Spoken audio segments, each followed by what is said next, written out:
Pike's pushed more and far enough ahead. He's got out of line. Is now Pike going to have a go at Werrell? Don't push him off. He's in the championship fight. Jack Werrell chasing down Carl Jacklin. Further down, Rob Williams and Chris Barnes. Sensational run outside line now though for the heavy braking zone. Around the outside goes the Audi R8. Look how much Miller's come back into play. Exactly, Miller's still such up. He's touched on second and change. All of a sudden, Miller's back in play.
Coming down. Does he have it? Medeiros is going to get it. Oh, they're going to toss it.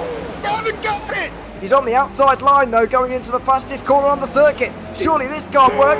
Dominic Ligner has got a sensational run outside line now though for the heavy braking zone. Around the outside goes the Audi R8. Look how much Miller's come back into play. Exactly, Miller's still such up. He's touched on second and change. All of a sudden, Miller's back in play. Can Barry do it? Big Barry's going to do it. Big Barry. Coming down. 'Cause he have it. Oh, they're going to toss it. Down the gullet. He's on the outside line though, going into the fastest corner on the circuit. Surely this can't work. Can Barry do it? Big Barry. Big Barry. Can Barry do it? Big Barry. 'Cause he have it.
Good evening and welcome to the LSRL GT3 Season 2 Round 6 live from Watkins, Glen. I am James Parfitt, going to be joined in the booth by the one, the only, the Mr. Mighty Dean Biggles here this evening, who will guide us through all of this action here tonight. But what we can do before we even start going anywhere is have a look at the current championship standings, and it is Elliot Borg out in front at the moment on 61 points with Peter Muller on 53, Dylan Gonaz on 49.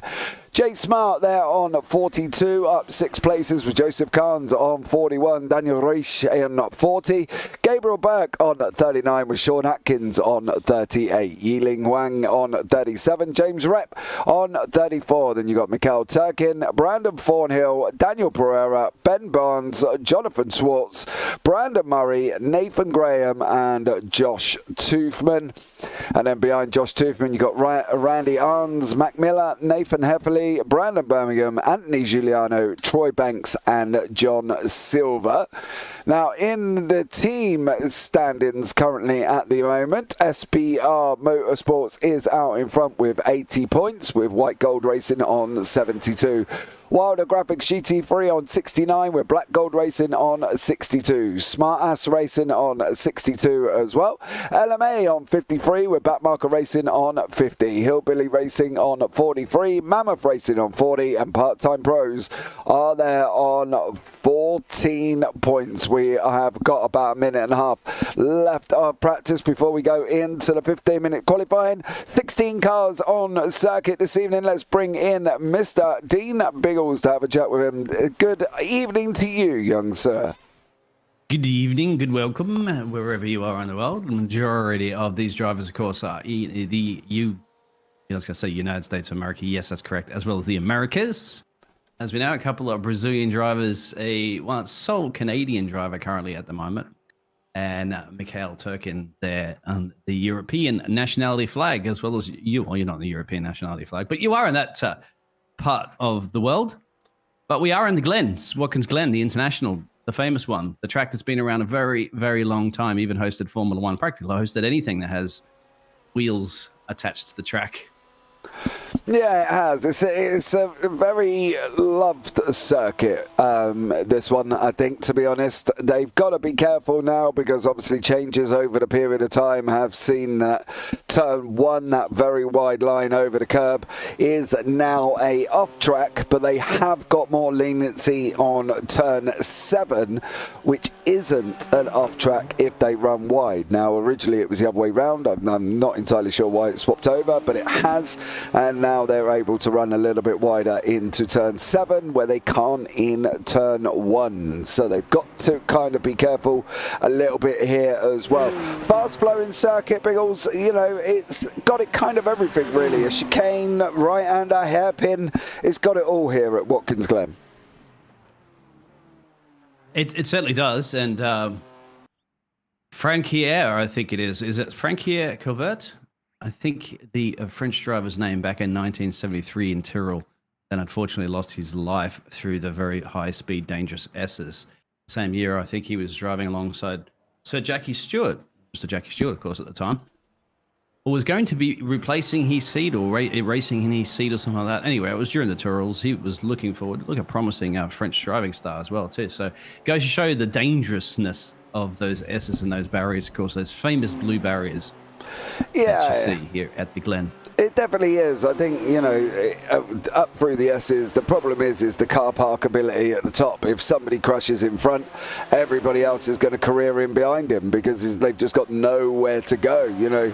And that's the thing, I think, with this circuit is if anything takes place here along this side of the circuit, you are in trouble. It's going to be a blockage. It will be guaranteed like a car park there as well. So they've got to be basically making sure that they can get through that area before they kind of do anything else. And I think that's one of the things they're going to have to look out for here is going up through that S's on that opening lap, because obviously cold tyres, it's going to be slippery, there's going to be, you know, people who are wanting to race straight away and stuff, and there's all involved in it, to be honest with you. And I think that they're going to have to be careful. Yes, we have only got 16 cars on track, but at the same time, it's 16 drivers of all abilities that are able to race side by side with each other. So it should be very interesting, to be fair.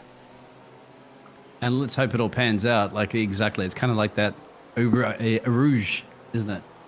Moment there in Spa. It's not as blind, of course, going through there, but you did say once there's an incident, generally a lot of the cars get involved in that one. Big weekend of motorsports, of course. Formula One will be back this time around this weekend as well in Budapest, and as well on top of it, my friend, we have the International FIFA Women's World Cup about to start, hosted in Australia and New Zealand for this one. So good on your British ladies that have been doing pretty good, I think, for the European champions, and of course the United States are the current world champions too.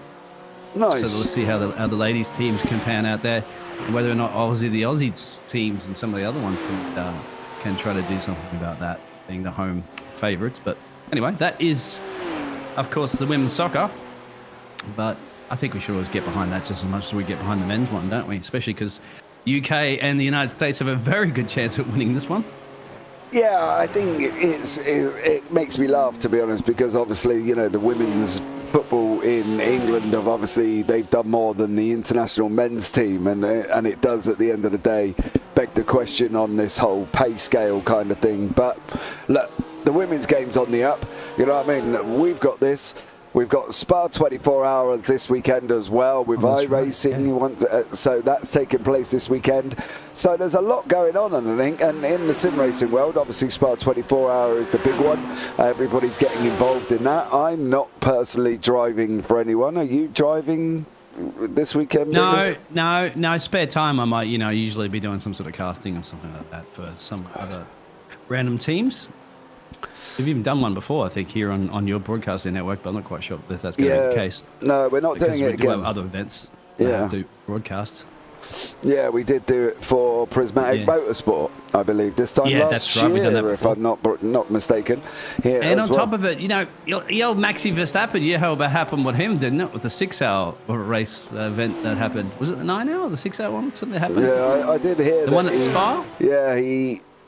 Last weekend, got a little cranky. Maxi got a little bit upset there and rear-ended somebody completely off the track that was qualified. Yeah, I did hear about that. Somebody...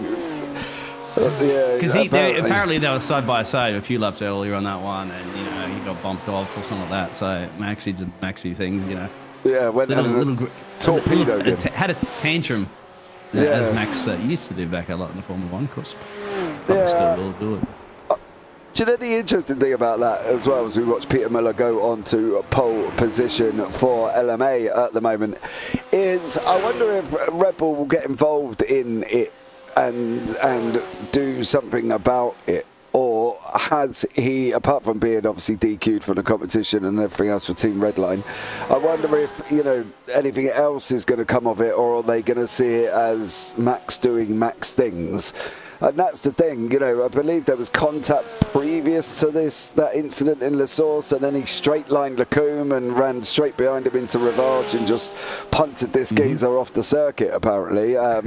So, I wonder if there's going to be more repercussions rather than just him getting DQ'd from the competition and banned from the competition. At the end of the day, if it was anybody else, we would be in deep, deep trouble. But is it going to be taken? It is interesting.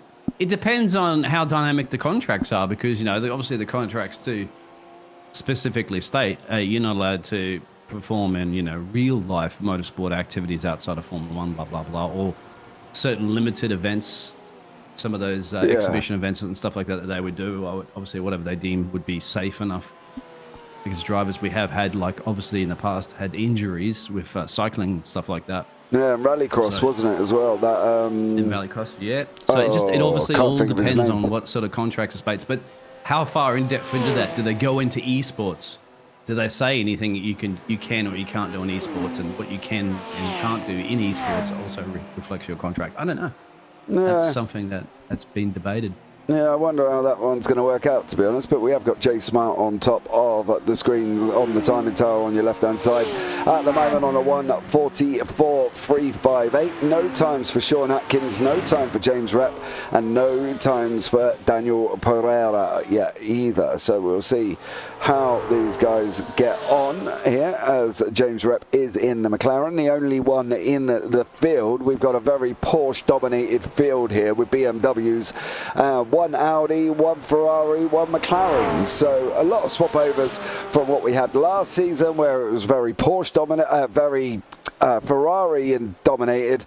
We're now into a very Porsche dominated season. Do you see Danny Rick? Daniel Ricciardo's picture on James's car? Danny Rick on the side there, look. All mashed up. Cross-eyed Daniel Rick, who obviously we all know is going to AlphaTauri. Good decision or not, who knows on that one. You are going to the slowest car on the grid, so what can you really prove at the end of the day? Well, that's the thing, I think, as well, that swap there with Nick de Vries. You know, we know Nick de Vries has had his own contract issues. He's, you know, fighting it out about his contract and everything else, and this, well, sounds like a loan shark, to be honest, taking 50% of his earnings if he ever made Formula One before this and that and all of this jargon. So maybe AlphaTauri just said, well, look, you know, we don't want to get involved in that. Results haven't been great, but then again, as you say, he's in one of the slowest cars on the grid, so it's always going to be difficult. But then again, he's trying to match up with Pierre Gasly, so Gasly's quick in most things that you put him in, and he's another one who's doing a stellar job for AlphaTauri. But at the end of the day, you know, go on, save it. That's the high-speed S's you're talking about, my friend, right there. We were. Through the chicane, it was always going to be difficult for him to save that once the back end started going. But I think at the end of the day, you know, is it fair on Nick de Vries? Who knows? You brought him in with a swan song. You know, you brought him in under fireworks and balloons and all the other jargon, and then you give him what round are we even on? 6, 7? Yeah, we're almost getting up to halfway through that, but yeah. Yeah, it just doesn't make sense. You know, you're giving him no time. Should give him more time. Yeah. I mean, Daniel Ricciardo is also a marketing guru. I mean, so far with the popularity in Formula One, that brings a lot to Red Bull. So it could also be looking at little things like that. You know, even though I was going to say Mark Webber, Daniel Ricciardo isn't probably going to outperform Gasly. Yeah, I don't know, to be honest, but that's where the whole system is upside down. You know, it's broken. Football's in the same, or soccer as you call it, is in the same state. You know, if the team aren't performing, the manager gets the sack. Well, it should be if the team aren't performing, the players get the grief, you know, and the manager saves his job, because clearly it isn't down to him. And in the real world, of course, if you're not performing in your day job, you get a load of grief about it. The manager doesn't get the sack for your inability to do your job properly, you know. And I think that's where Formula One's different, because at the end of the day, if they're not performing, the manager doesn't get the sack, the driver does, because that's the nature of the sport. It's really a solo sport once you're on that track, and if he's not being able to do the car, then he's going to get the sack. Where football or soccer, whatever you want to call it, is there's 11 players on the pitch, they're not performing, but yet the manager still gets the sack. So it's all upside down, I think, to be honest, the way it all works. It confuses me, but, you know, I never fully understand it at the end of the day, and that's the thing here as well. I think general public sometimes just want to see change, and somebody's got to get the wrong end of the stick.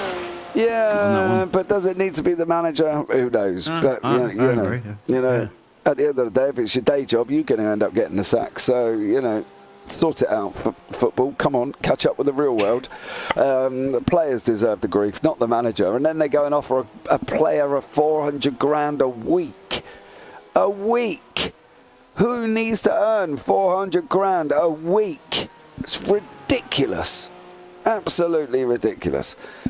So, I'll take it. Yeah, well, I would take it as well, but I definitely do not earn 400 grand a week, mate. I'm not even going to remotely. Max to do it now, heartbeat. Oh yeah, he's on, I don't know what sort of money he's on, but at the end of the day he's making bucket loads, isn't he? But yeah, anyway, let's get back into qualifying with Dylan Gonaz from the White Gold Racing team here as well. Currently sitting in 9th place, got a couple of greens on the board. He is obviously going quicker for himself. He's setting his own personal bests there as well. What's he going to do as he comes over the line? It's green again. It should be a little bit of a bump for Gonaz. He does. He moves up into 7th. Jonathan Schwartz is out on track. He's got greens all the way across the board as well, improving on his 147, goes up to 13th on a 146. Josh Toothman for Backmarker Racing is another one that is improving over Sector 1. Is he going to improve over Sector 2? Well, we will tell you very, very shortly, and we will let you know what he does here in Sector 2, and he doesn't improve there. What are we expecting from here, though? Because obviously we're at the Glen, you know, there's challenges. What do we think their main challenges are going to be? Keep it on track. And as far as well, that's it. Just bring it home. It is a difficult track. You can easily make some mistakes. You can see the best drivers do it. So I just think it's that concentration level. If you're in the battles, well, time your overtake. So it's not the easiest track to overtake. So if you do it, you've got to time it perfectly. And drive at your own comfortability on your off-track excursions as well, too, would be something else to look at. But yeah. Through the season, aren't we? We're on round 4. You've got to just take it easy, depending on the overall situation of how you're going to pan out for the championship as well, too. So don't throw too much in this one. Yeah. Like that, as you see the spinning car up the road there, well, probably may throw off Elliot Borg's pace a little bit there, as he still looked like he had his foot planted on the gas pedal. Yeah, that's the thing. I think we've got tracks coming up as well. This is obviously round 6 at Watkins Glen. Then we've got Long Beach, Donington Park GP, the Red Bull Ring GP circuit, Mount Panorama Bathurst, Road Atlanta Falls, Silverstone GP, Jerez GP circuit, and then they're finishing the season on September the 18th at Laguna Seca. So that's going to be an exciting one here for these guys to see what they're going to be able to do. They're shoving these big old GT3s through the corkscrew. Well, I'm not going to be rude. That's going to be interesting to watch, because not only is the corkscrew difficult, but it's along the same lines as Parfitt, where it's also a difficult circuit as well. And I think at the end of the day, you know, let's see how they all get on, I think, because that's what we're going to have to do here. Now, what do you call the corkscrew? Because there are different names. What, a Laguna, variations of this track. Laguna Seca? Oh, you mean, yeah, okay. So that's what you're referring to. Yeah. The track. Yeah, Laguna Seca, the corkscrew. I thought you were talking about the corkscrew here. No, the corkscrew, no, Laguna, and obviously there's the through the cutting and all at the top of the hill on the Bathurst as well, which is also interesting in the GT3 car, I'm not going to lie. So they're going to have to do some work on that one. Great. Yeah. Men's track. Yeah, maybe. I don't know if they suit certain cars, though. And in the runoff areas. It's made for touring cars, Australian touring cars. Pretty much the same thing as a GT. Yeah, they're super... What they called? They're not called touring cars, though, are they? Supercars. Supercars, yeah, that's the one. Yeah. So, just V8s, just similar, in between GT3s and NASCAR. Yeah, I watched an Australian one back along, and two of the drivers collided on the mountain, and they actually got out the car and was fighting on the track. On the track, while the race was still running, scrapping on the track. It was so funny. True blue, Australian, mate. Hard grit in the mountain. Get your boxing gloves out. Yeah, I probably shouldn't have laughed, but it was quite amusing watching these two drivers go full bore. But, you know, hey, right, that is the end of qualifying here. Let's have a look at the grid for this race. Oh, no, we don't want to do it that way. Come back, let's have a look properly.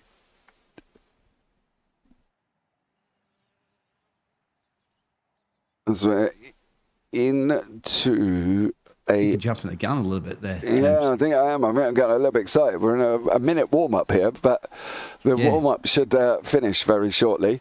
And then we'll be able to jump and flick around and then show you the grid there as well. So hopefully we will be able to see who is where for the race coming up once more here this evening. Very interesting. 16 cars going to be hurtling down in through Watkins Glen. You can see pretty much the whole circuit there as well. You can see how it looks. It's an incredible circuit, really. It's the boot.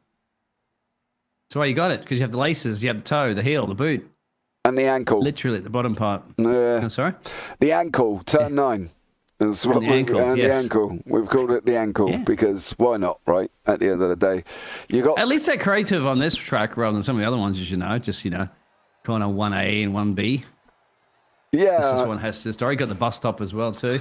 At least they haven't put A on the circuit. I think that's the interesting thing. But here is the grid for the race. Nathan Heffley will be on pole position. There, Josh Toothman, Daniel Reish, Gabe Burke, Jonathan Schwartz, Brandon Murray, Brandon Thornhill, James Rep, Sean Atkins, Ben Barnes, Dylan Gonaz and Daniel Pereira. And then at the back end you've got Mikhail Turkin, Peter Muller, Joseph Carnes, Elliot Borg and Jay Smart. Don't forget the man on pole position in qualifying does go to the back of the grid, and that is why Jay Smart and Elliot Borg are near the back here as well. And Nathan Heffley, Josh Toothman, Daniel Reish and Gabe Burke go forward. So it's a full reverse grid after qualifying, and we will have a pace lap here as well. So yeah, it's going to be interesting to watch Jay Smart, Elliot Borg and the likes of Joseph Carnes and Peter Muller try and come through the field. That'll be a good question for one out the chat there. Don't be shy. Ken, is it possible to... Do you think Jay Smart's going to do a last to first challenge? Ooh. Can he get slicing 16 cars there to take that number 1 position? Well, he's got 45 minutes to think about it. Yeah, Nathan Heffley didn't actually get off the line there. It was a good job it wasn't a standing start because Nathan Heffley didn't go anywhere.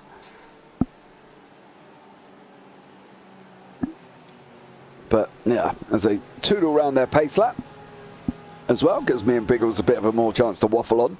As we're quite good at that, young sir, aren't we? Well, you got to waffle on. Especially if you get endurance racing too, mate. When you got to talk about a lot of stuff, there's no action happening. We will get some nice action happening here today at the Glen.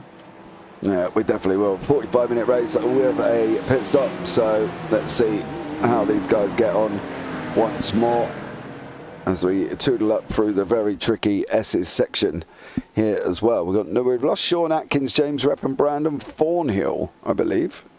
2, 4, 6, 8, 10. Yeah. So I wonder if they're going to be elected to start in the pit row. I don't see them currently in the race. No, it's very bizarre. Going to be at least a lap down if they do manage to jump in those cars. Yeah, unless anything's drama. Unfortunately, it'll be the only McLaren that's not starting on the grid. Yeah, he was there with a Danny Rick livery as well, so I'm a bit surprised that he's not actually here. I don't actually... No, he's literally not here. So Jay Smart is the last man on track at 14 cars there, alongside Elliot Borg and Joseph Carnes, of course. So... Well, that's going to make it a bit easier now for Elliot Borg and Jay Smart to slice away through the field. There's 3 less cars. Yeah, I don't know where they've gone. It seems a bit bizarre to do quali and then not do the race, but I don't know. I'm not in the car, so unless something's happened or they blue screened out or something like that, who knows? But they're not actually here, so yeah.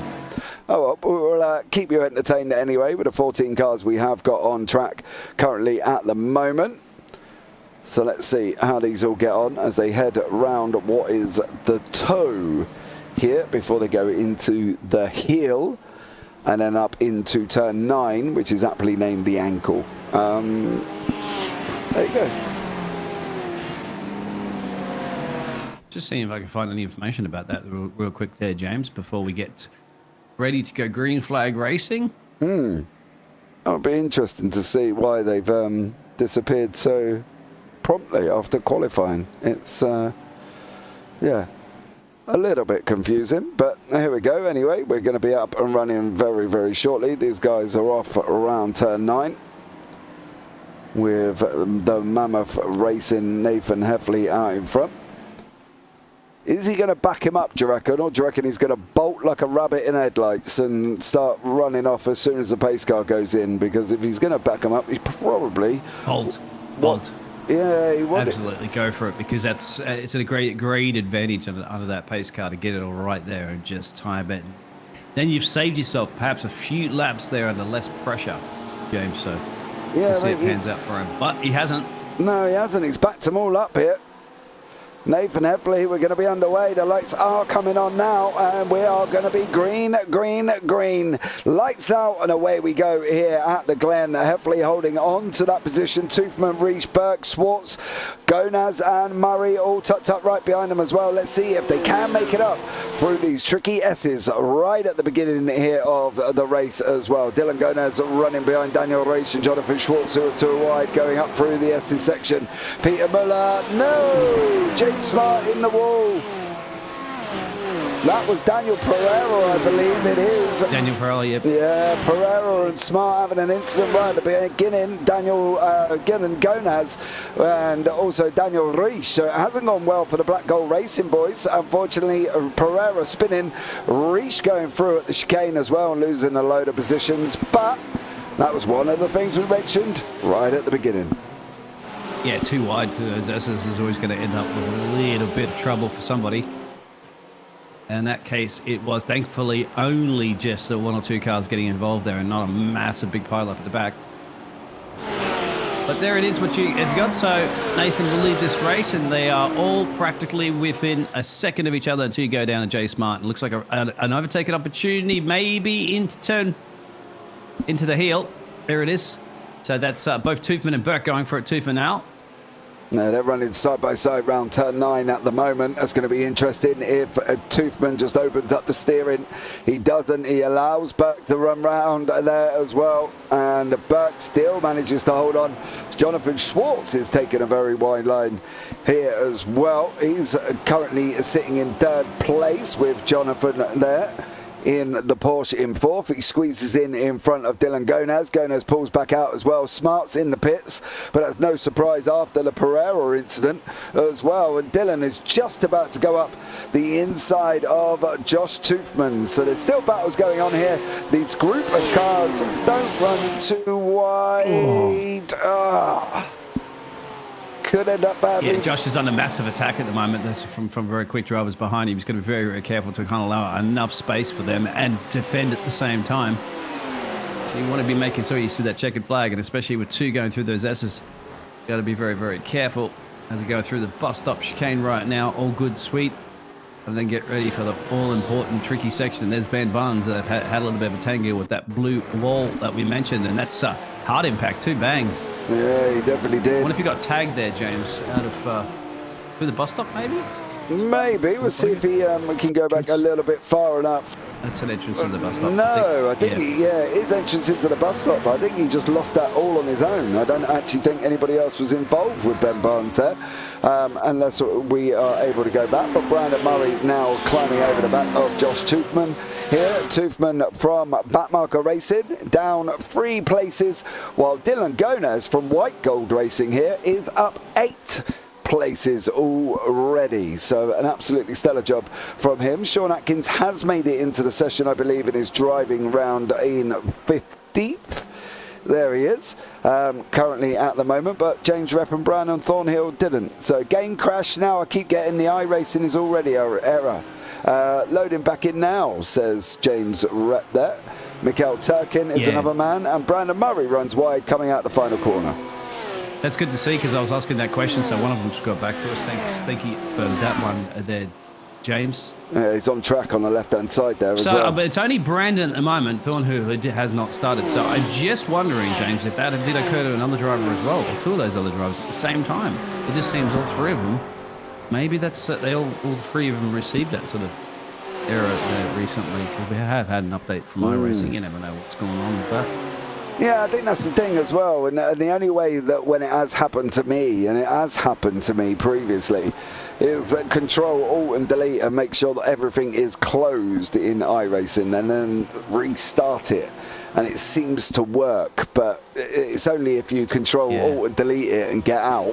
There's another file runs in the background too. I've had that problem. There's a couple of them that run. It's Yeah, not just the that's why iRacing you have to, executable, there's another one too. Yeah, the UI runs and everything else, Yeah, and you that's need right. to close the whole lot Yeah, here. there's swerving and sweeping going on here, James, at the moment, as Gay Burke is trying to hold off there. Dylan Gonez and Jonathan Schwartz, of course, they're going for it, as well as Josh Toothman still trying to maintain that position that he had, but he's dropping behind this pack. Of course, the reverse grid, so you're going to have some of the quicker drivers in qualifying try to slice their way back up through the race pace. Yeah, that's Elliot Borg. Like that man, Elliot Borg. Yeah, he's just cleared Daniel Reich here as well. Let's see what happened here to Pereira. Was there contact? He was. He contacted with Smart.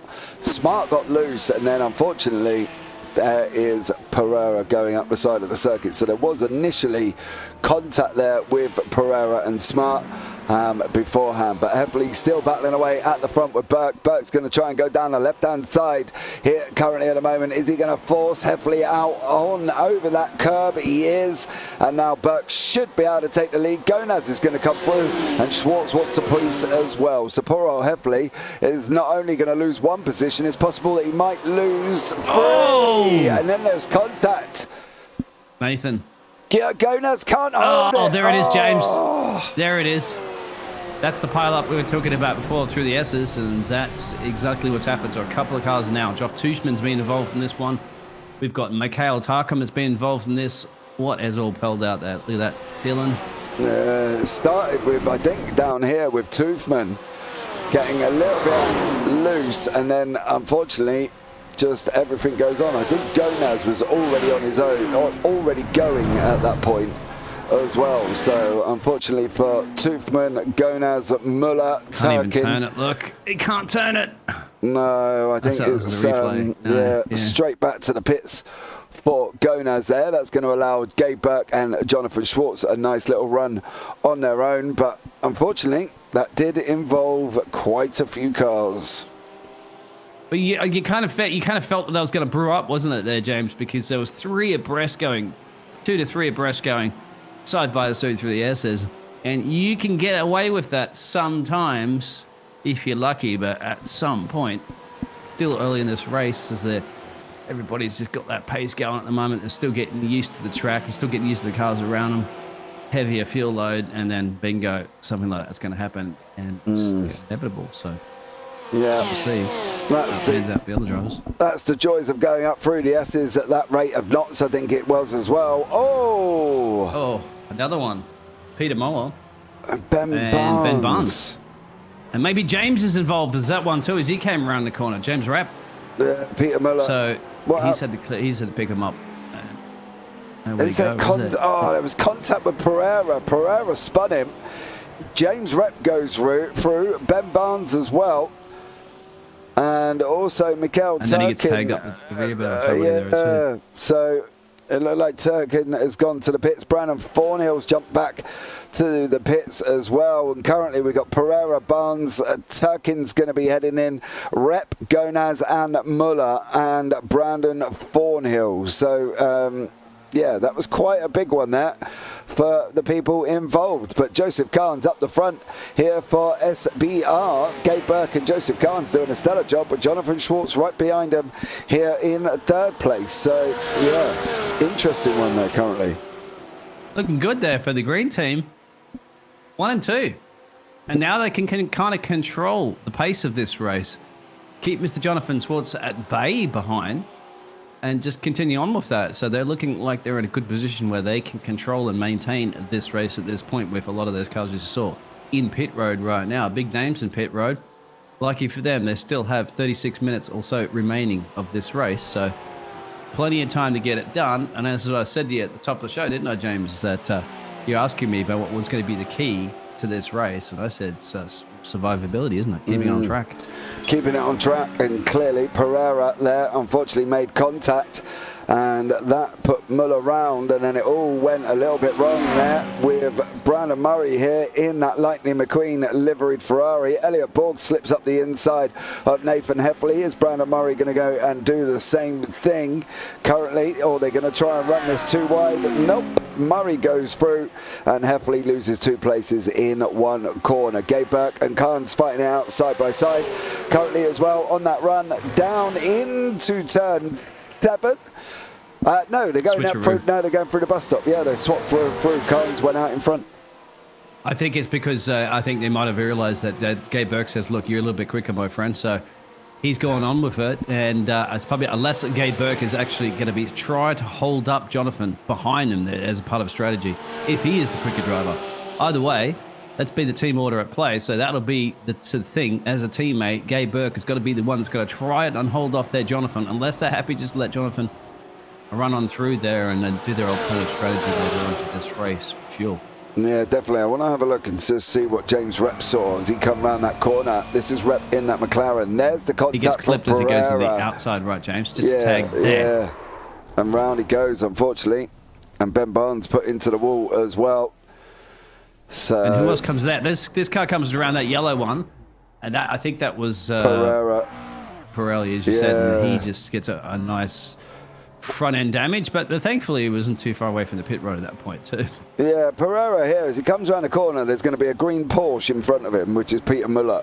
And there, and he can't unfortunately, slow down. Look at that, stopped. Yeah. And then you get just to the right, you're in the pit road. So if anything, you don't have to crab your way all the way around the track, or perhaps get a tow and lose a bit of time. So could be worse places to crash, you say? Well, yeah. I've seen people today in the Clio we did earlier, the Clio Cup, who were damaged, and then they were that damaged they missed the pit lane. Unfortunately, because they couldn't get the car to turn and go in. So that was quite an interesting one. As Jonathan Schwartz is now right up behind Burke. He's going to try and run him on that inside into that bus stop. Are they going to try this too wide? They're not. Schwartz settles in behind him. It's interesting the fact that we've got 3 Porsches up the front with the Audi of Borg sitting back in 3rd.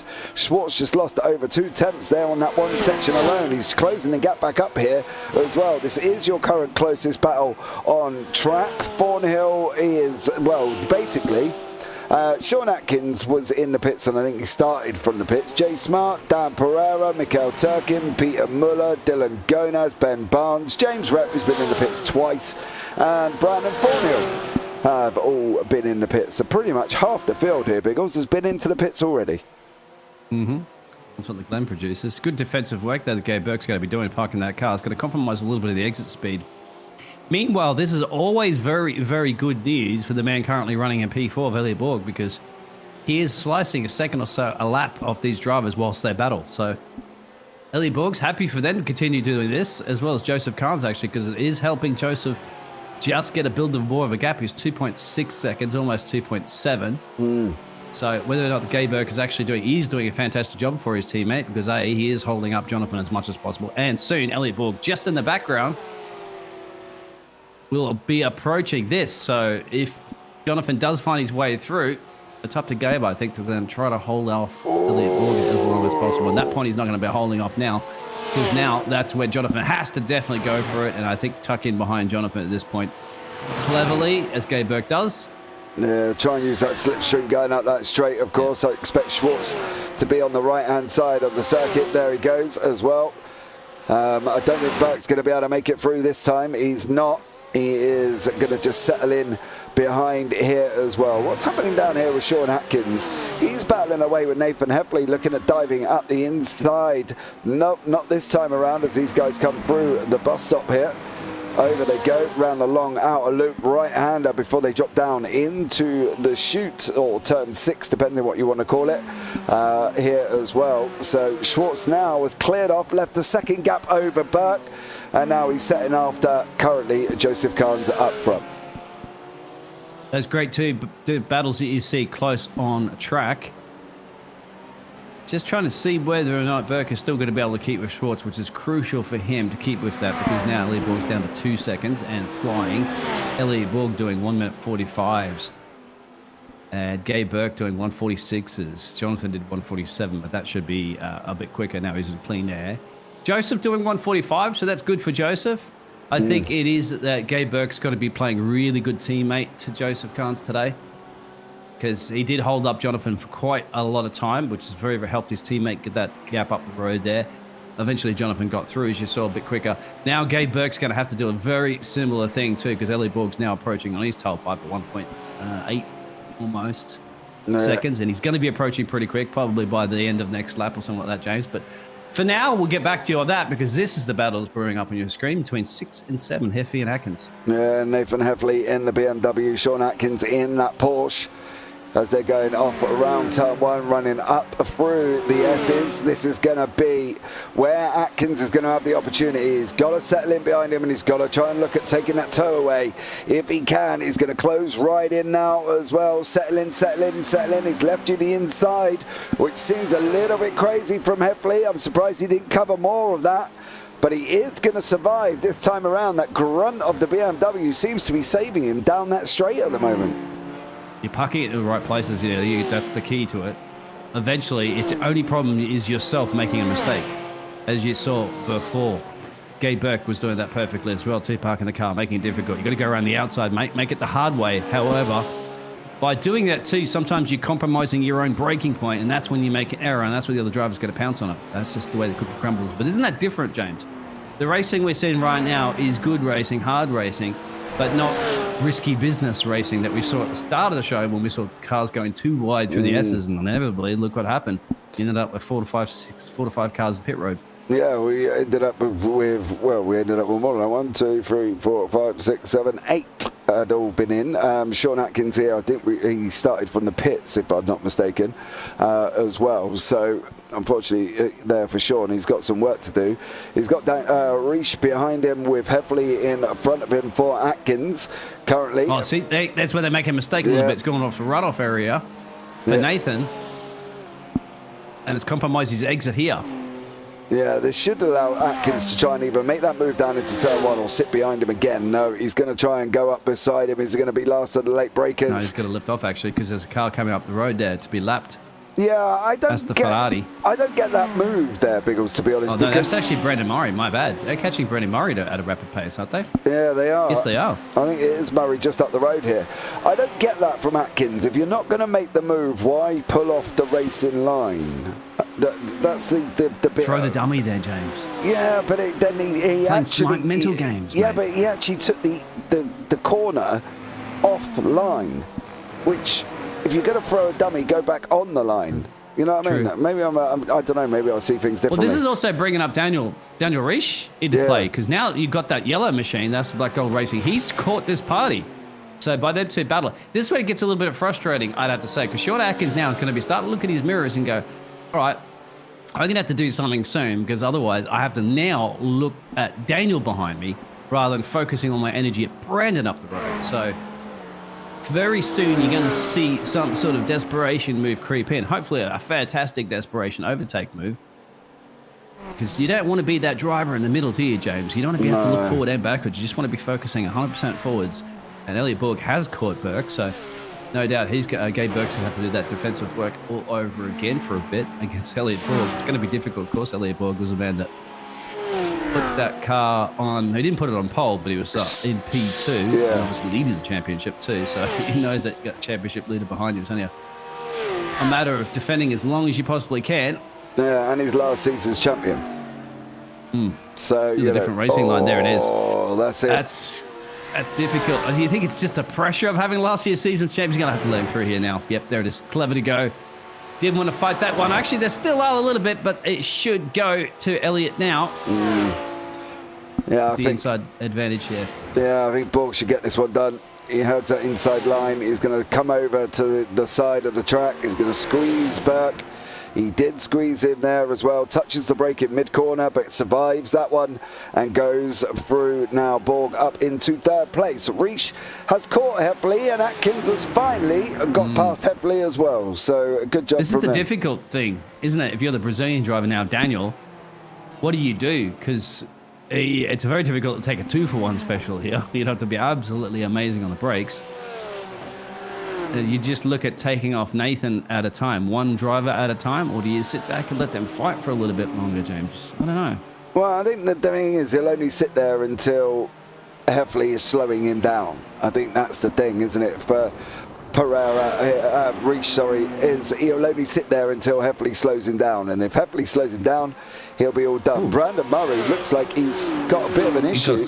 He must have slowed down, James. There's no way you would go. He just let everybody through. Look. He hit the wall, I think. Oh, that's why. Yep. Hit the wall and damaged the car. Brandon Murray there coming out of turn 7 and has lost that Ferrari. And unfortunately for him, he is now down in 9th place here. So, yeah, unfortunately. Did he get a tow back to pit road? No, I think he's still running, to be honest. I think. Oh, no, he's gone. No. I think he's disappeared. Brandon Murray is I don't out. think there was a heavy enough impact to cause enough damage on that one. I was going to say he's very lucky to escape a lot of damage. Lose a couple of places, but could still be. He was a lonely race as well, too. They were starting to catch him, but I don't know. There's technical issues with that, isn't it? Because it's not actually showing on track or the pit road. Yeah, he's out, unfortunately, for Murray. So it looks like Murray's lost. Well, he's just gone. I don't know where he's gone. But I don't imagine he would be that frustrated because he was still going a good race. A couple of positions lost, and he's still got a lot of time. Yeah, hopefully going to be running side by side with Reach in the bright yellow and black. Here on the left-hand side, they have swapped positions. Reach does manage to bury the... Oh, does he get it round there? Yes, he does. Heffley's going to look up the inside of outer loop. Reach should just shut the door on him and say, nope, not this time. And he does do that. And Reach is managing now to sit in 6th place, down 3 where he started. Unfortunately for Josh Toothman, it looks like he may have just had a crash going into the pits or coming out of the pits here. He was actually, I believe, off that corner, spun the back end. Oh, yeah. Boom. Which was that? Was that 10 or 11? 10-10, he was coming around the fast left-hander. Yeah. So unfortunately for him, he's... he goes to pit road, doesn't he? Yep, he's going to get those repairs done. I don't think he's got a choice, to be honest, as Peter Muller goes round. Of course, Peter was involved in an earlier incident here. In fact, he was involved with 2 earlier incidents, Gomez, Muller and Turkin, and then Muller, Barnes, Rep and Pereira. So, unfortunately, for Peter Muller, he did not have a good time out on track at the moment. All the cars are pretty much split. So, as well, Toothman is into the pit lane. Murray is out. Barnes is out currently here as well. So, yeah, going to be some lonely drivers by the end of this, I think. Yeah, my telemetry's come out there before saying Nathan Heatherley had a top speed of 455 miles per hour, I think. I was like, damn, all right. They got some pretty quick car there. Because it's 450. It was an error. I was going to say, he's got to be absolutely flying to get that in. He's got the I don't know how you can stop that car at that speed, James, because there's no way these cars have braking power to stop that, that's for sure. And what straightaway would you have to build that speed up? Once again, if you did, you're in the fence. You wouldn't be able to get the full speed out of that. You know, that's why cars, obviously, when they go and try and do the land speed records here as well, they go out to the salt flaps, don't they? And because they go on they try and go on forever and ever and ever and ever, because obviously it takes so long when you hit a certain mile an hour. I know in my car, when it gets to a certain speed, it does sort of take time to get it up further from there. It would be tyres, James. I mean, in any of these straights, in order to get up to that speed, engine power wouldn't be a problem. Yeah, I mean, you could have jets and stuff like that, right? Not a problem. You could do that. From standing still to get 400 kilometers an hour, yes. Problem is, you wouldn't find a tire on the planet that could grip to the track that would spin from a 0 standing speed to get to that maximum speed in the time that you had. It would just be slipping the whole time. Heffley's just hit the wall. A little bit from Nathan. Yeah. And Jay Smart does go through. Of course, Smart got caught up in the earlier incident with Pereira. And Smart is now up into 7th place, up 10 places there. Obviously qualified on pole and then at the start of the back. He obviously was flying, then caught up in the incident with Pereira, and then dropped all the way down the field. And then obviously the collisions that involved 7 cars have also managed to put him back up into 7th. So, yeah, not a bad race for Jay Smart there. That's what I said at the start of the hour, isn't it? If you get your accidents done, well, your incidents done early, you've got time to mount a charge back, to mount a fight back. And that's the thing. Now, obviously, if it all goes pole-shaped on the last couple of laps, well, then you've got a bit of work to do. But At that point, you get your head down and you continue racing, as a lot of the drivers have. Just unfortunate we don't know what happened there with Brandon, wasn't it? With that mistake. Brandon Murray. He was racing good too, so I hope he's just not upset at himself for just losing and making a little mistake and losing a couple of positions. Because, that's clipped at high speeds there for Mr. James. And look at that, Daniel Ricciardo's reaction on that would be the face on his car, isn't it? Going, what? What he just did, he happened, yeah. Yeah, sorry, wrong one. I want to have a look at it. He tightened up, he went try and get as close to the wall as he can, and then actually hit the barrier. And unfortunately for him, is his steering relatively okay though? Because it looked like he might have survived a little bit here. I know. Look, he's really lifting off. Look, we'll see. Seems like he's really lifting. Yeah, left hand down a little bit there. Toothman's into the pit. Schwartz is into the pits as well, as we are coming in to that window where they will be pitting. Obviously, the ones that pitted early might not have to again, to be honest, if they can get to the end. So we'll have to see how that one works out. As Reisch goes in, Schwartz is in. That's going to allow Smart to come through and make up 2 more places. It's going to be whether or not Smart's got to go into the pits again, or if he's got enough fuel to get to the end. That will be the question. Well, did he box on lap 1? Yeah, he didn't have a choice though, mate. He got caught up. Yeah, so with I don't think enough gas to go to the end on lap 1, would you? No, I don't Same think as so. Starting the race. Yeah, he got caught up with the whole Daniel Pereira kind of calamity at the beginning. So, yeah, unfortunately, there for Smart. But I think he's going to try and go as long as he possibly can, make up as many positions as he can, try and get as much gap as he can, and then go into the pits and top back up again. I think that's probably where he's looking at doing here. So, yeah, I think a couple of drivers are going to be looking very tightly on whether or not what they've got to do fuel-wise, I think. And also what Elliot Borger's doing in the championship too. So thinking about that maybe in the back of your head. Where is he? Main competitor, all the other competitors that are around you as well too. How many points am I going to lose this race if I'm in the position that I'm planning on getting, hopefully getting? No, you can tell the consistency with Elliot Borg though as well. He's had 4 top 4s, 4 top 5s. You know, so he isn't a slouch to the whole thing. You know what I mean? Borg and Carnes are in the pits. Where is this going to leave Smart as he's going off round turn 9? He's got to try and get that car past him if he can. Borg is in, Burke is in. What about Atkins? Is he going to dive in? Yeah, Atkins dives in as well. So that should allow Smart to gain at least probably back in the lead here, but it depends obviously what he's going to be able to do from there. He's got to put some gaps on him. He'll be track in P1, but once again, yeah, gas-wise, well, he would have had to fill the tank up completely after lap 1, and that's just similar that the cars would have been starting on full gas anyway, maybe, we assume. So, yeah, just got to get on with it right now, mate, and then maybe a quick splash and dash later on. Yeah, I do love James Rep in YouTube. Hell of a race here, fellas. Hell of a race. Also, this McLaren is absolutely garbage. James, bad workman always blames his tools. That's what they say. Yeah, I mean, so, you know, is it really the McLaren? He's still racing. I don't believe he is. I think he's out now, if I'm not mistaken. I don't think he's still going. I think he is still going, but maybe he's managing to text and type at the same time. Is it the McLaren? It isn't the McLaren's fault that you drove it into the wall in the bus stop. So if you are listening to this broadcast, it isn't the McLaren's fault that you put it into the wall on the right-hand side. Yeah, you see. You snipped it, that's it, by cutting it a little bit too tight. But that's okay, you know, it means that you got space. You want to take advantage of the track limits as much as you possibly can. But, yeah, blaming the car, mate, I don't know. Come on, mate. I bet you've had one in real life, you wouldn't be complaining. No, definitely not. Would anyone be complaining? You know what I mean?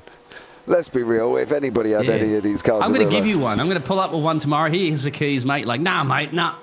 It's an absolute garbage of a car. I don't want it. All right, fine.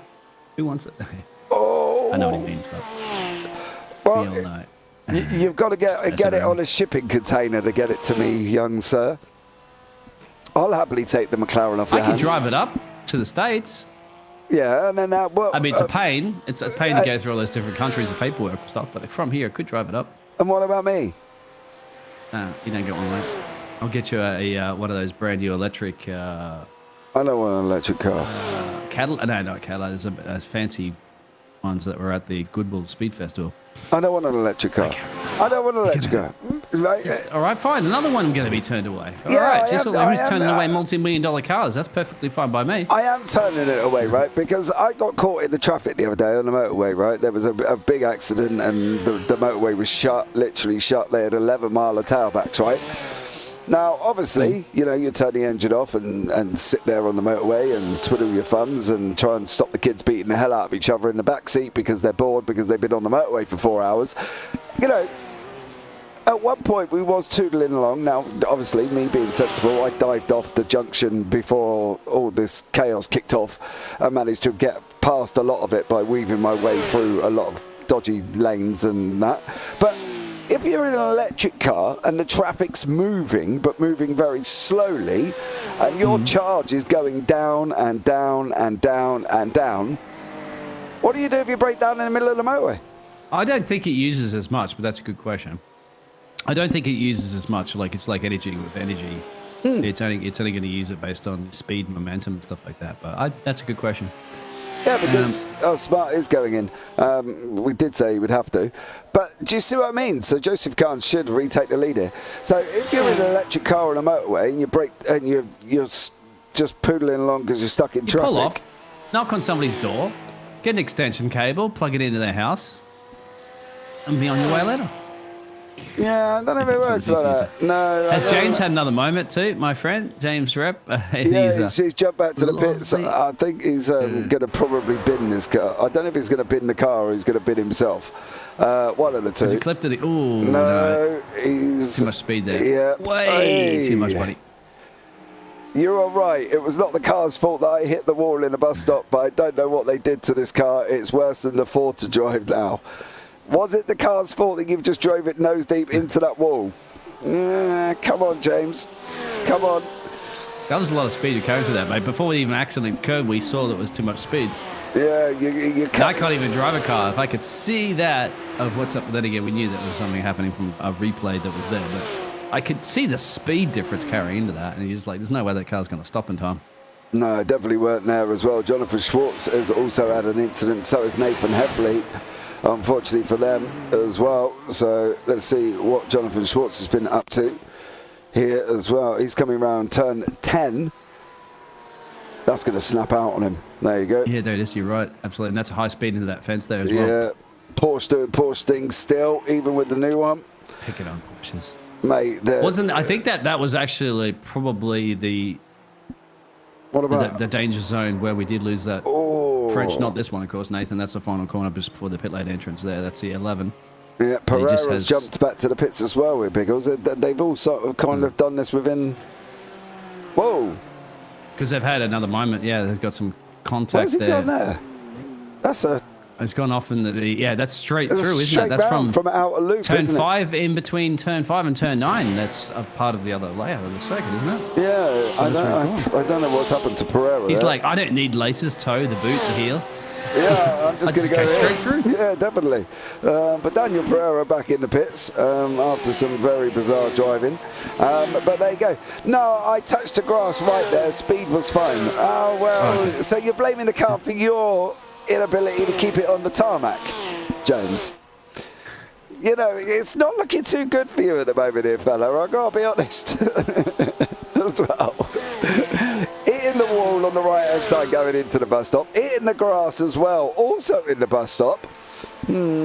I don't know if it's that poor old McLaren's fault there, Biggles. You chose your poison, mate, and you're just going to have to suck it down. That's Just down it in one, mate. Suck it up. Get on with it. Because I don't know if it's really the car. That's a little battle brewing up there. So you have Sean Ackwood start to slowly. I don't know if he's going to creep in Jay Smart at the moment, who is on the back there of Gabe Burke. So Gabe Burke still, he has not got past Gabe. Well, he did get past Gabe Burke before, but now remember, after those pit stops, he's coming back up. So Gabe Burke is back out ahead. And it's up to Jay Smart to do Jay Smart things, which is do overtakes. That's what he's got to do. So we'll see what he can do. Yeah. Actually, it wasn't Jay Smart. My apologies. Elliot Borg before that was doing that battle. So now Jay Smart's going to have his first battle with Gabe. This round. 10 minutes to go, and it's up to Gabe that's been doing some good defensive work. So can Gabe hold off? He's looking for a podium position. It'd be brilliant for the SBR Motorsports team for sure, because they can get a 1 and 3 here. I'm not sure if Ellie Borg has enough time, even if Ellie Borg's pace to shave 9 seconds off. So Joseph Carnes could be looking good here for a win. But can Gabe Burke hold off, isn't he? The flying J Smart. He's going to do his best, and I hope he can. Yeah, I've not seen much of Burke in the car this season, and obviously with Smart, who I have and we have seen in the W12 and also in the GT3 last season when Michael was alongside me here, knowing how quick he is, I don't know how long this is going to last. I'm not going to lie. They're practically there now. Yeah. Now, if he's clever enough, I'd have to say, because this is where the exact same thing that Elliot Bork got the overtake done earlier on him and there. But now, okay, I think if anything, you may have just lost the podium position, but you've got to be thinking about who's behind you right now. Atkins, Sean Atkins. So that's going to be more of a scare. You've got to think about holding this. So keep up the pace there of Jay Smart. Sounds so easy, doesn't it, in the casting box, just saying, just do this, mate. Yeah, keep up the pace of Jay Smart and then try to hold off Sean Atkins for the remaining 9 minutes and get you and secure yourself a P4. Yeah, we make it sound very easy. We do up here in the booth, but we're not the ones obviously driving. I haven't driven forever. I can't even remember the last time I plugged my wheel in, to be honest. As I say, it looks more dust covered than anything else. So yeah, I think for me and you, it's quite easy for us to sit here and say that, but I think for these guys in the car, it's a little bit more difficult as well, because, you know, it's always tough, isn't it, when you're in the car itself compared to us sitting up here talking about it. Well, they get paid the big bucks to be racing drivers, my friend. Do they get paid, do they? Yeah, all the sponsors and all that jazz, of course, but... I don't know, even a different racing line than Atkins because they get paid. Well, you see some of these racing rigs, my friend? Yeah. You could take out you could probably sell a small car for the cost of these racing rigs, but he's going to have to hold off Sean Atkins right now. He's absolutely blistering, and I think at this point he's just like, nah, mate, I can't. Yeah. So conceded it. And that should be the last place you have to concede because Reese is 16 seconds and change down the road. So still, SBR Motorsports, you can get a 1 and 5 right now. We've That's lost. a good gaggle of points, isn't it, mate, the championship? It definitely is. They are leading the team championships, of course, as well. So SBR there leading the team championships by 8 points over White Gold Racing. Now, they've got an opportunity to take a chunk out of White here because obviously Dylan Gonez is the only survivor of White Gold Racing and he's currently sitting in 9th place. So for White Gold Racing, it isn't a good evening of racing here at the Glen because they are going to end up losing a bunch of positions. Yeah, they've just gone to purchase some white gold. They're going, it's fool's gold, my friend. That's a bad pun. Fool's gold. You know about fool's gold. It's been not real gold. That's what I'm saying. They've been ripped off somewhere along the line with the gold that's been purchased. On this track, at least. At the Glen. Yeah, that is a bit of a bad one there, mate. But obviously with Brandon Thornhill not taking the race either, unfortunately for Dylan Gonez, he's flying solo. And unfortunately for him, he's all the way down in 9th place, chasing down Peter Muller here. But he's got about 58 seconds to Peter Muller, so it's a big ask for him. Heffley has crashed and has now jumped straight back into the pits. So what have you been up to in that BMW? That's round there as well. Unfortunately, there's a wall there. Yep. Oh! Almost came back in. Just missed it. Racing team. Yeah, Heffley now also joins the list of people that could possibly be out. We lost Pereira, Schwartz, Murray, Barnes, and possibly Nathan Heffley here as well, and whether or not he's going to come back out. But yeah, it's definitely been a battle of who can keep it on track, I think. We've got 6 minutes remaining here as well. Khan's out in front by about 9 seconds for SBR, doing an absolutely stellar job here as well. So fair play to Joseph Khan. Sat and raced with Joseph in the Sebring 12 hour, I believe it was, as well. That was an interesting one, I'm not going to lie. But, yeah, the cars are very spread out currently at the moment. And his pace has been great, absolutely sharp all along. He's been consistent in the 45s.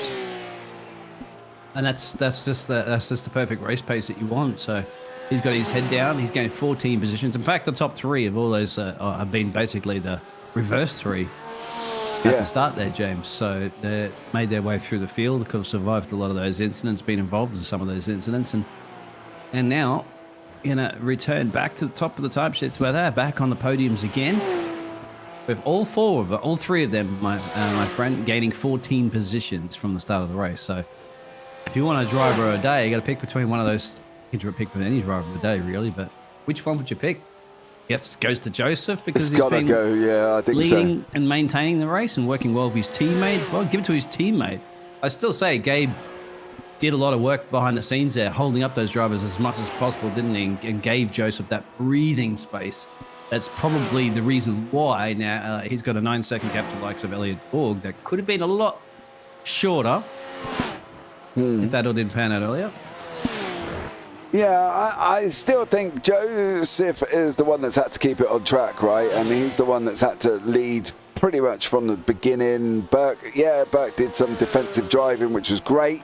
But I think at the end of the day, you've still got to give it to Joseph, right? For the fact that he's managed to take the win and he's flying at the moment. But I'm just saying later on, because he did hold up Borg for a little bit. Well, no, as long as he possibly could. But, you remember when you're holding somebody up for a few seconds, it's likely it's not as close as it was. But just imagine if that got down to about 2 seconds now, if Elliot Borg was 2 seconds away from Joseph Carnes. That's where your teammate would have made a bit of a difference. But that 9-second gap's all on Joe. Yeah, it definitely is. Joe Magic. There was a close battle for Brewing, isn't the end there, between P7 and P8 there. So there's Moller. And a last opportunity for him to try to do anything about stealing a P7 position from Mikhail. Yeah, it's got Mikhail Turkin in front of him here as well. We've got 3.5 minutes. The leader is currently coming across the line, so it's going to be 1 and 1 more here. So we will be on the last lap next time around. And these guys are just in front currently of Joseph Carnes. Carnes is coming up to lap Josh Toothman, who I'm sure won't really cause too much of an issue. Toothman is just up the road to the left-hand side here. So let's see how this one goes. I don't think Toothman's going to cause him any problems, but Carnes has got to be a little bit closer. There's Toothman's there, and there is Carnes as well. So let's go back to the Peter Muller and Mikhail Turkin battle as these battle of the BMW and the Porsche here. Unfortunately for Peter Muller, he's had probably a race to forget, I would have thought. He's still gained 6 positions, but yeah, I probably thought he could be a little bit higher up in the grid. But it is what it is, still inside that top 10. Yep. And you're still having some fun, hopefully at the moment, definitely having some fun with Turkin. Yeah, Turkin went on the defensive there going into turn 8. And now, unfortunately, he's jeopardised his exit coming out of 8. He ran a little bit wide. That's going to allow Muller to try and go around the outside. Turkin's got to tighten up 8 here. Otherwise, he's going to put Muller into the wall. He didn't put him into the wall, which is great. They're now coming side by side. Round 10. Is that Porsche going to hold up at the hands of Muller? Pushes Muller out a little bit wide. Muller looks at diving up the inside. Doesn't make it round the final corner. And now he's going once more down into turn 1, running side by side. He's not giving up, but James, he's not giving up. He's giving us a bit of a nice little bit of entertainment there. Last couple of minutes left on this one. He's going to have to set a late dive bomb and do that one, but no. But can he now try to force into a mistake? You see, coming back there at the moment, Peter Moller. So great racing, giving it everything. I got a funny feeling that there's going to be 1 and 1 more here. Partly because he's crossed the line well within the lap time. Muller's now on the left-hand side in the Porsche. Turkin on the right in the BMW. He's going to concede that position. Muller takes the bus stop away from him. Says, thank you very much. It is mine. So Peter Muller moves himself up into 7th there, Biggles. Might try and come back. We'll see. If he doesn't drop too much pace through here, which it looks like he is. So that might very well be it. Great racing between those two drivers there. The dying stages of the race is what you like to see. Yeah, very clean and very respectful. Joseph Kahn is just, well, he's just done a stellar job here in this Porsche. Been unstoppable, really, isn't he, from beginning to end? Gap still out at 9.2. That's it. Stephen's still staying up the road from him, so Stephen's got the pace there, having a nice race there at practically his last place, but it doesn't matter. He's still finishing the race ahead of 4 other drivers, my friend, and that's always a good sign. But yeah, no, Joseph has just been sharp, mate, on it, and concentration levels through the roof. And as far as I know, no reports come out of any of the off-track excursion stuff from Uncle Joe. So good job. He's done an absolutely stellar job in that Porsche, and we will be on the final lap very, very shortly. Here, is he going to be? He is going to make this. I'm sure he is. He has backed off a little bit, so he did a 46. Yeah, white he's been doing 45s. Yeah, white flag now. So yeah, this is the final lap of the race. I wonder if he did back off deliberately so that they had an opportunity for the other battle between the other 2 drivers. Sometimes they are in a VC, and then the other guys are like going, "Hey, we're still going for it. We're having a nice battle here. So can you just not try to finish the race as quickly? Give us another lap." You never know. There's enough gap between the drivers not to be threatened too much by anything else. Turkin had a big moment coming through that bus stop then. That was interesting from Mikhail Turkin. He had a big old moment and nearly binned that BMW on what would be their final lap as well.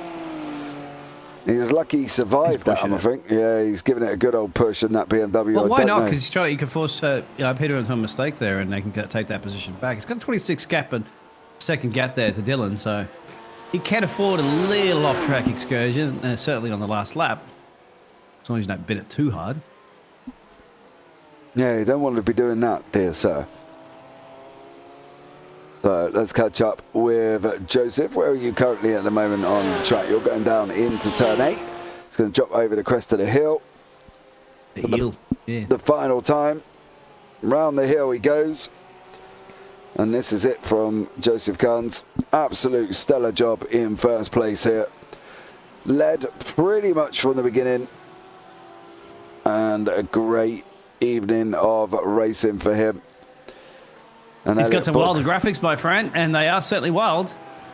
And apart from just the wilder graphics, he's got wilder driving skills, because he's only got to approach this corner right now there.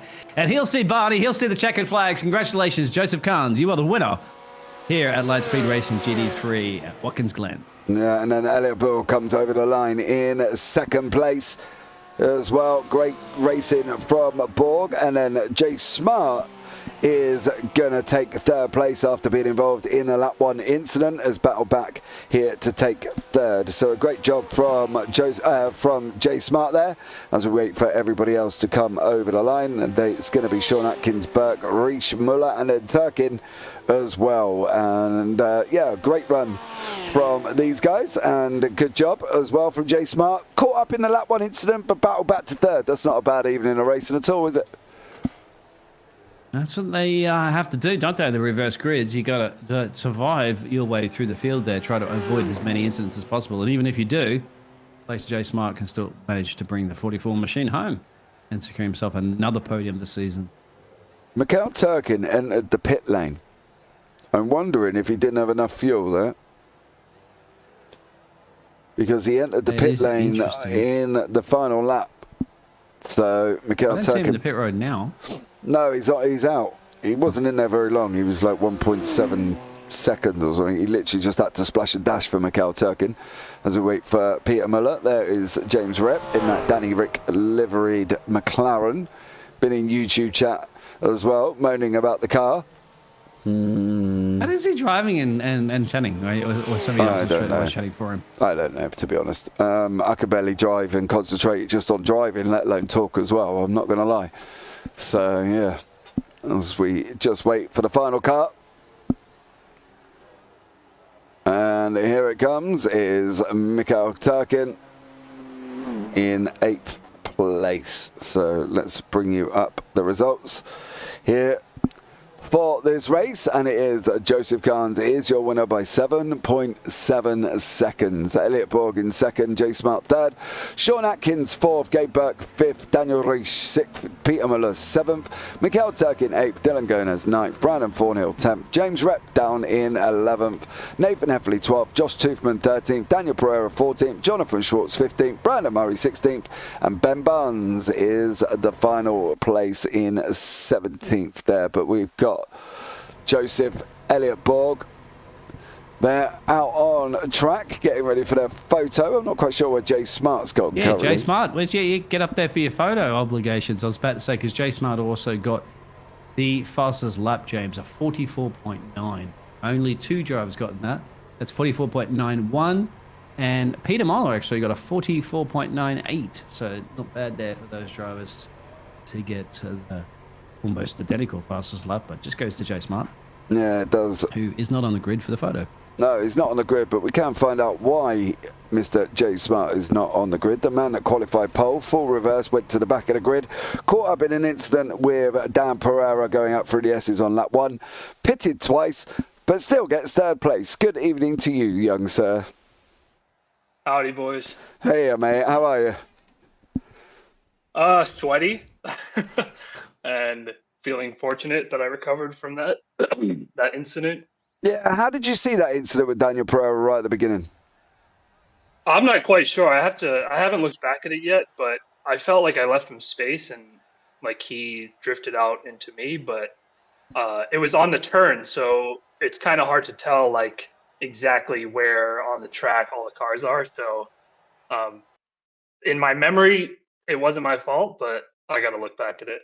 Yeah, definitely as well there, mate. And, you know, another bunch of points for the championship. Could you challenge Elliot, you think? I don't think so. I've got a pretty big deficit with I've had a lot of bad races and only just started getting in the groove like 1 or 2 races ago. So we'll see. You know, I was hoping to have a clean race tonight, and once again, that didn't happen. So it's pretty difficult in this format with the reverse grid to sort of always have clean races. So yeah, we'll see. I hope so, but you never know with the reverse grid format. It's really difficult to say. Like even when I feel like I have pace, it's hard to know where that will put you on the grid. So. Definitely is a difficult one. Well, Jay, thank you so much for joining us there, bud. Anyone you want to shout out before we let you go? Yeah, thank you to the admins. As always, this league is great, and it's everyone's really respectful. Really fun racing too, and the format has been, while difficult, it's been really fun and interesting. And thank you to you guys for broadcasting. Hopefully it was a good one. I felt like I was kind of in no man's land for a lot of race. I don't know what happened around the field, but hopefully it was a good one to watch. Yeah, it was an interesting one, mate. So yeah. Yeah, awesome stuff. Thank you, Jay, for joining us there, bud, and we look forward to having a chat with you as the season goes on. All right, have a good night. And you, man, take care. All right, next up in the booth is the man who gained 14 positions, driving the Audi, come away from the Lambo. Your last season's champion. Is he going to be able to defend his crown when he is leading the championship currently at the moment. Finished second here today with a gain of 14 positions. Good evening, Mr. Elliot Borg. How are you, sir? I'm doing excellent. How are you guys? Wonderful. I'm doing really well. I think Biggles is all right. Biggles, you all right? I'm absolutely right, thank you. Yeah, there you go. He's all right. Not bad. How was the race for you, young sir? Because there was a lot of stuff going on around you. There was. I love these reverse grids. I don't necessarily like stopping on the track, but it gave Carnes a nice lead. We had real similar pace, so to keep up with him or to catch him was pretty difficult. Burn off the tires pretty quick. Actually ended up taking 4 tires. So I was estimating about a 3-second or a 4-second add-on if I took tires, which was right, but it wasn't enough to ultimately catch me back up to Carnes. Yeah, he's done an absolutely stellar job as well. For you this season, leading the championship at the moment, can you defend your crown? I'm hoping so. As we get back to tracks that aren't aren't so often run, aren't so, I don't want to say easy, because this track isn't easy. But as we start to get into some less run tracks, I'm hoping to be able to pull the gap a little bit. I was real surprised after last week, after I had to take a sit. I had some work I had to get done. But after taking a sit, actually the top 3 all sat. So the points stayed the same, and Jay gained like 11 positions. So we just kind of tightened it up for you guys, just in case it might get a little boring. We wanted to make sure that we made it a 4-horse race instead of a 3-horse race. Well, tonight was definitely spicy as well. At one point, we had 2 accidents involving 7 different drivers as well. And then we had about 7 pitted before lap 10, I think it was. So, overall, it was a very incident-packed evening as well. But for you, sir, not bad at all. Congratulations on your 2nd place there, Elliot. Anyone you want to shout out before we let you go? Yeah, a big thanks to all the drivers that come out every week. Thanks to you guys for putting us on display and strutting your broadcasting prowess, and to the league admin for helping and making sure things run smooth. Awesome stuff. Well, Elliot, thank you so much for joining us, and we look forward to having a chat with you as the season goes on. Yes, sir. Have a good evening, guys. And you, man. Take care. Right, next up is your Victor, the man who took the win here at Watkins Glen. He went for a Sunday drive on a Monday, and he did an absolutely stellar job. Good evening, Joseph. How are you, sir? Good evening, James. How are you doing? I'm not bad, mate. Not bad at all here as well. That was fairly easy, right? Ended up being fairly easy. Yeah, I guess I got kind of lucky there. There was a big kind of pile up. I kind of managed to get through somewhere around lap 4 or 5, I think. Yeah. After that, yeah, pretty smooth. Yeah, there was 2. Obviously, Pereira and obviously Jay Smart had a go at each other up through the S's. And then, Muller and Turkin and Gomez and everybody else was involved after that as well. But I will say one thing. You do have to give Gabe Burke a little bit of a pat on the back here, because once you cleared Burke, he did do a great job of holding up the people behind. It was always going to be tough with the like of Atkins, Smart and Borg, but he did a good job of giving you that 2.6 seconds from Schwartz behind you. Great teammate. He did a great job. He was actually running pretty damn quick himself. Yeah, I thought it'd be tough to pass him. No, he finished in 5th place in the end here, though, mate. Nice, real nice. Yeah, definitely good for you guys in the team standings. What about your chances Most definitely. in the singles championship? Do you think you got to go? Well, if I don't keep blowing it, I had to drop out of last week's race and missed another race aside that. So, I got like 3 races where like 0 points. So, I don't know. We'll see how it goes. I know we get a couple drops, so it'll pull me back up eventually. No, definitely will. Well, I'll give my best. I mean, I got Elliot and Jay and even Peter. They're really fast. It's just, I got out front this time. I was able to keep going, but yeah, those guys are quick behind me. Yeah, they definitely are, mate, as well. But congratulations on your win here at Watkins. Anyone you want to shout out before we let you go? Yeah, thank you very much. Well, hey, I want to give a shout out to you guys. Great to have you back. Also to Elliot and Jay and the rest of the LSRL team, and to my family. They've been wanting this. They enjoy watching your show, James. So shout out to them for supporting me. Awesome stuff. Well, thank you so much. And good evening to the Carnes family. Welcome as well. But Joseph, thank you so much, mate. And we look forward to having a chat with you as the season goes on. All right. We'll talk to you later. Take care, mate. Bye. Well, there you go, Biggles. 3 drivers are very happy with where they are currently at the moment and the victories that they've taken as well. It's been an interesting evening of racing.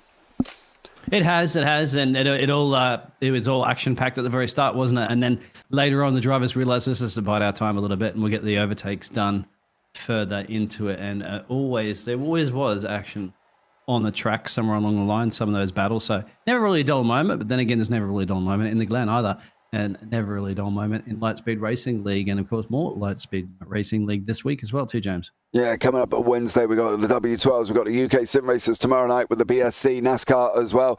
So tune in for that one. But for now, that rounds out tonight's broadcast. Thank you so much to Mr. Biggles joining me up in the booth here as well. But from myself, as always, take care. Have a great week.